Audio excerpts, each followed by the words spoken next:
El libro de Enoc es el texto que hace las dos preguntas al mismo tiempo.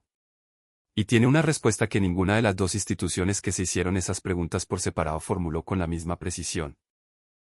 Una respuesta que escribe, en el lenguaje del segundo milenio antes de Cristo, algo que la neurociencia del siglo XXI comenzó a encontrar en los datos del cerebro humano con instrumentos que Enoc no tenía pero con conclusiones que apuntan, con una consistencia que ninguno de los investigadores involucrados encontró cómoda, en la misma dirección que el texto que lleva su nombre. El cerebro que Enoc conoció. Para entender lo que Enoc dice sobre la parte del cerebro que Dios apagó necesitamos empezar donde Enoc empieza, en la descripción del ser humano antes de que algo cambiara. Y lo que Enoc describe en los primeros capítulos de su libro sobre el ser humano original no es un ser que tenía más conocimiento teológico ni más virtud moral ni más tiempo de oración que los seres humanos que vinieron después de él. Es un ser que tenía una arquitectura de percepción diferente. El hombre que el Génesis y Enoc describen antes del diluvio no percibía el mundo espiritual como una dimensión separada a la que se accedía mediante esfuerzo espiritual especial. Lo percibía como parte del mismo continuo de realidad que el mundo material. El jardín del Génesis no era un lugar donde Dios apareció milagrosamente para hablar con Adán. Era un lugar donde Adán podía escuchar a Dios caminar con la misma normalidad con que podía escuchar el viento o el agua. Esa capacidad no era un milagro en el sentido de una intervención sobrenatural que suspende las leyes naturales. Era la condición ordinaria de un tipo de conciencia que el ser humano original tenía por diseño y que el ser humano posterior perdió por razones que Enoc describe con más detalle que cualquier otro texto de la tradición. Lo que eso significa en términos neurológicos, usando el lenguaje que Enoc no tenía disponible, es que el sistema de percepción del ser humano original incluía capacidades que el sistema de percepción del ser humano actual no incluye de manera ordinaria. No capacidades sobrenaturales en el sentido de las que violan las leyes físicas, sino capacidades que procesan dimensiones de la realidad que el sistema de percepción actual no procesa con la misma consistencia.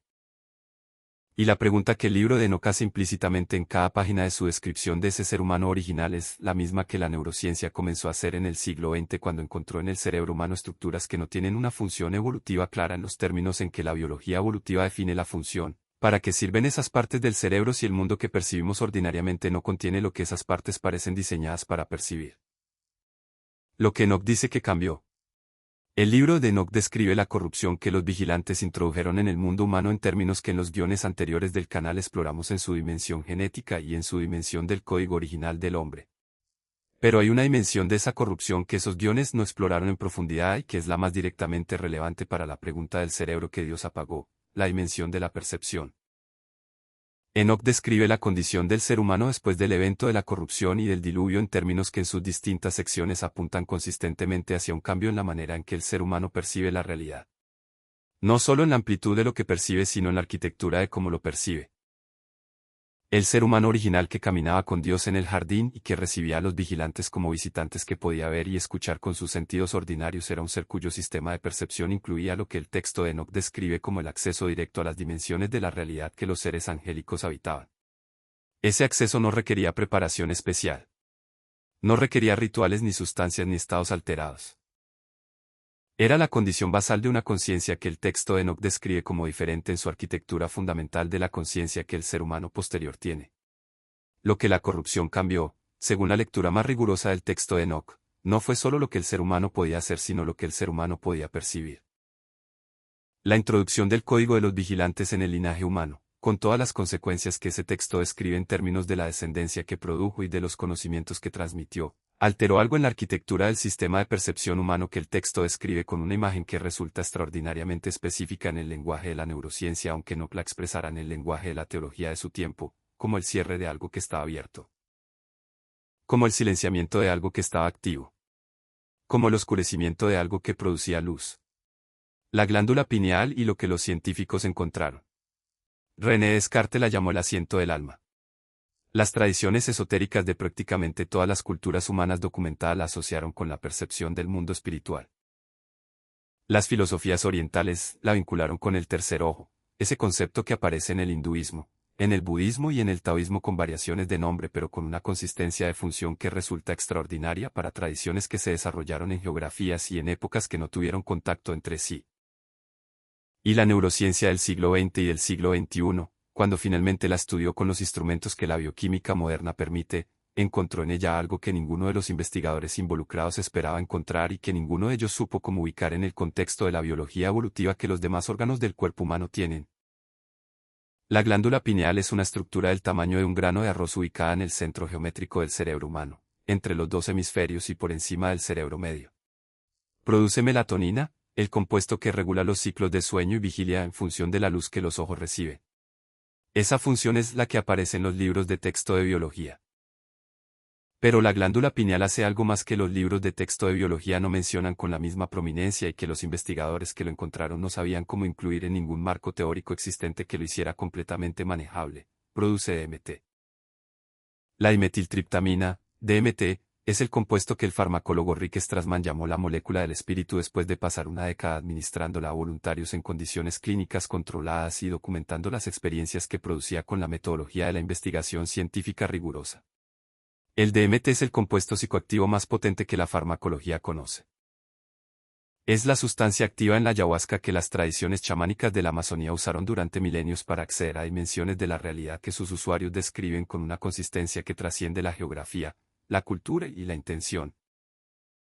Dimensiones donde hay presencias que no son humanas, donde la percepción del tiempo funciona diferente y donde el acceso a información que el estado ordinario de conciencia no proporciona parece posible de maneras que los investigadores que lo estudiaron no encontraron cómo describir con el lenguaje científico ordinario. Lo que hace al DMT de la glándula pineal extraordinario en el contexto de esta discusión no es su potencia. Es que el cerebro humano lo produce de manera endógena. No lo necesita de afuera. Lo fabrica solo.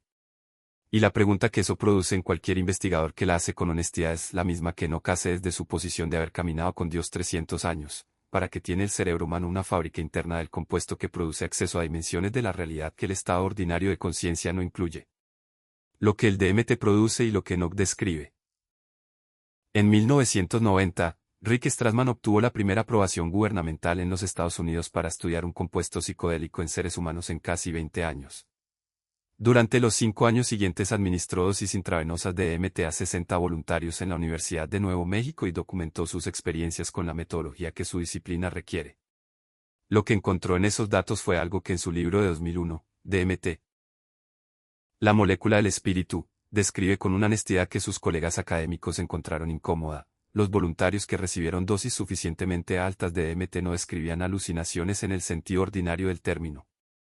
Describían contacto. El 90% de los voluntarios de Strassman que recibieron dosis altas de DMT describieron encuentros con entidades no humanas que percibían como completamente reales. No como proyecciones de su propio subconsciente, sino como presencias con agencia propia, con información propia y con la capacidad de comunicarse con el voluntario de maneras que la experiencia del voluntario no podía generar sin un interlocutor real. Esas entidades fueron descritas por distintos voluntarios, en distintas sesiones, sin que se conocieran entre sí, con una consistencia de características que Strassman documentó con la sorpresa específica del investigador que esperaba encontrar alucinaciones idiosincrásicas y encontró en cambio algo que parecía un fenómeno objetivo. Lo que los voluntarios de Strassman describieron en sus encuentros con esas entidades tiene paralelos en el libro de Enoch que los lectores del texto de Enoch que conocen los datos de Strassman encuentran difíciles de ignorar. Los vigilantes que Enoch describe como los que observan, los seres que los patriarcas antediluvianos podían percibir directamente en su estado ordinario de conciencia, tienen en la descripción de Enoch características que los encuentros con entidades en los relatos de las experiencias con DMT comparten con una consistencia que no parece casual. La sensación de estar en presencia de algo que tiene más información que el observador. La comunicación que no usa el lenguaje ordinario pero que es completamente comprensible. La certeza absoluta de que lo que se percibe es real. Y la transformación que ese contacto produce en el que lo experimenta de maneras que el estado ordinario de conciencia no puede producir con la misma eficiencia. ¿Por qué el cerebro produce lo que no Estados Unidos? Aquí llegamos al punto más específico de la pregunta que este guión intenta responder. El cerebro humano produce DMT. La glándula pineal lo fabrica. El cuerpo tiene los receptores que lo procesan. Hay evidencia de que los niveles de DMT endógeno en el cerebro aumentan en condiciones específicas que el estado ordinario de conciencia raramente produce.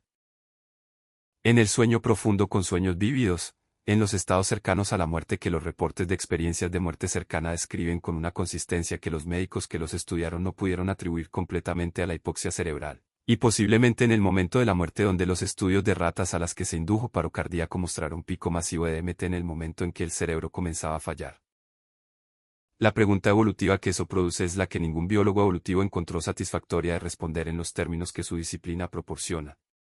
Si el DMT es un compuesto que produce acceso a dimensiones de la realidad que el estado ordinario de conciencia no incluye, y si el cerebro humano lo produce de manera endógena con la infraestructura de una fábrica que fue diseñada y no improvisa, ¿cuál fue la presión evolutiva que produjo esa fábrica? ¿Cuál fue la ventaja de supervivencia que hacer DMT dio a los ancestros del Homo sapiens en el ambiente del Pleistoceno donde la selección natural operó para producir el cerebro humano? La respuesta que la biología evolutiva estándar puede dar a esa pregunta no es satisfactoria porque ningún modelo de supervivencia en el Pleistoceno requiere la percepción de entidades no humanas en estados alterados de conciencia para funcionar mejor que los que no tienen esa percepción.